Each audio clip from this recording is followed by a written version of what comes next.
अस्सलाम वालेकुम नाज़रीन, शफ़ी जान चैनल पर एक नई मालूमाती वीडियो में तमाम शायकीन हज़रात को खुशामदीद कहते हैं। उम्मीद करता हूँ कि सारी औरत खैरियत से होंगी, ठीक ठाक और खुश पाश होंगे। नाज़रीन, बात होगी कुल्लूस उस्मान सीज़न 6 के हवाले से, जिसके हवाले से हर कोई जानना चाहता है।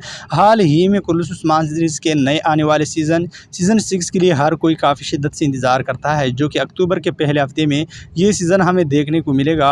और इस सीज़न को अब अपग्रेड करना और इम्प्रूवमेंट इस सीज़न में लाना इंतहाई ज़्यादा लाजमी हो चुका है। जी हाँ नाज़रीन, कुल्लूस उस्मान सीरीज़ के मद्दे मुकाबिल दो सीरीज़ आ चुकी हैं, जो कि है एक सुल्तान सलाहुद्दीन अय्यूबी सीरीज़ और दूसरा है सुल्तान मोहम्मद फ़ातिह सीरीज़। और ये दोनों सीरीज़ कुल्लूस उस्मान सीरीज़ को कड़ी टक्कर दे रही है। जी हाँ नाज़रीन, सुल्तान मोहम्मद फ़ातिह सीरीज़ भी इंतहाई ज़्यादा पसंद किया जा रहा है। दूसरी तरफ सुल्तान मोहम्मद फ़ातिह सीरीज़ भी मदाह के दिलों में काफ़ी बेहतरीन जगह बना ली और मदाहों के दिल जीतने में सुल्तान मोहम्मद फ़ातिह सीरीज़ भी कामयाब हो चुका है। तो नाज़रीन, ऐसे में कुल्लूस उस्मान सीरीज़ में अपग्रेड और इसमें इम्प्रूवमेंट लाना लाजमी इसलिए हो चुका होगा क्योंकि अगर ऐसा ही चलता रहा जो कि पहले से चलता है तो नाज़रीन कुल्लूस उस्मान सीरीज़ का चलना मुश्किल हो जाएगा। तो नाज़रीन, आने वाले सीज़न में तारीख़ी वाक़यात, तारीख़ी किरदार और कुल्लूस उस्मान सीरीज़ के आने वाले सीज़न 6 को एक बड़े लेवल पर पेश करना लाजमी हो चुका है। और नाज़रीन, इन सब के हवाले से आप लोग क्या राय रखते हैं कमेंट बॉक्स में ज़रूर बताते चलें। और अब मैं इजाज़त चाहता हूँ, मिलते हैं एक नई मालूमाती वीडियो के साथ। तब तक खुदा हाफ़िज़।